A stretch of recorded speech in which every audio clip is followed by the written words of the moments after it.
savez, les émissions, le transport, c'est 20% des émissions dans le monde entier, 20% en France. Et du coup, décarboner le transport, accroître la mobilité verte, c'est régler 20% du problème.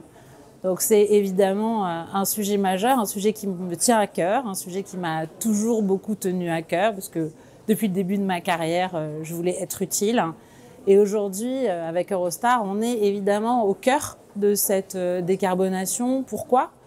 Pour deux choses. D'abord parce qu'on développe, et on a toujours développé depuis 30 ans, le voyage durable, le voyage décarboné à travers les frontières, à travers les 5 pays d'Europe que sont la France, le Royaume-Uni, la Belgique, les Pays-Bas et l'Allemagne, mais aussi parce que désormais, ce qu'on veut, c'est vraiment augmenter la fréquence de notre offre entre ces 5 pays, et puis que ces grandes villes européennes ne soient plus seulement des destinations, mais qu'elles soient des hubs de connexion où on se connecte au réseau ferroviaire domestique, qui du coup offre des destinations plus larges, et qu'on se connecte aussi au réseau aérien. Et c'est ça le rôle d'Eurostar. C'est en ça que finalement on contribue à la décarbonation, parce que en réalité on conçoit notre rôle comme établissant des nouveaux standards de voyage, des nouveaux standards de voyage durable, avec une complémentarité et une coopération entre le rail et l'aérien, le rail étant, Eurostar étant le réseau des courtes distances, alimentant potentiellement les grands voyages au-delà des frontières européennes avec les compagnies aériennes.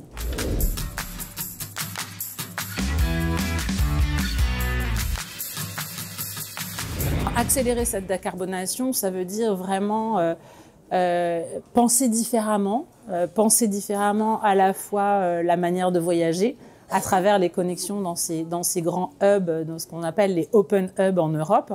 Paris est un grand hub, Bruxelles est un grand hub avec l'accès à l'Allemagne et les grands hubs aussi aéroportuaires. Quand on connecte Bruxelles à Schiphol, l'aéroport d'Amsterdam, eh bien avec KLM, on contribue à réduire, à diminuer le nombre d'avions entre Bruxelles et Schiphol pour pouvoir décarboner le transport en Europe.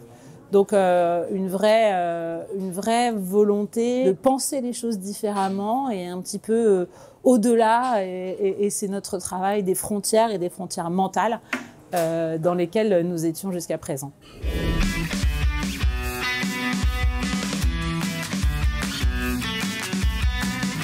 Le sujet des moyens, le sujet des ressources, c'est d'abord un sujet de volonté. Et c'est à la fois un sujet de volonté privée et publique. J'ai envie de dire le sujet du financement public-privé, le sujet de la volonté, de l'articulation public-privé. C'est quelque chose qui m'a toujours tenu à cœur.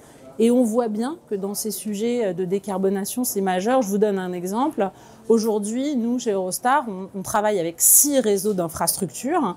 Et le sujet avec nos réseaux d'infrastructures, c'est comment on les pousse à avoir une énergie qui est de plus en plus sourcée dans des énergies renouvelables. Donc on travaille avec ces réseaux pour les pousser, organiser cela. Donc ça, c'est au niveau des réseaux, dans l'ensemble finalement des parties prenantes. Et puis en interne chez nous, évidemment, le modal shift de l'air, de la route vers le ferroviaire, c'est important, mais aussi sur nos propres consommations d'énergie. Comment on réduit la consommation d'électricité dans nos trains. On a mis en place, on a investi, on est en train d'investir dans des dispositifs d'éco-driving, de conduites différentes, d'économie d'énergie, de façon à réduire entre 10 et 15% de nos consommations d'énergie.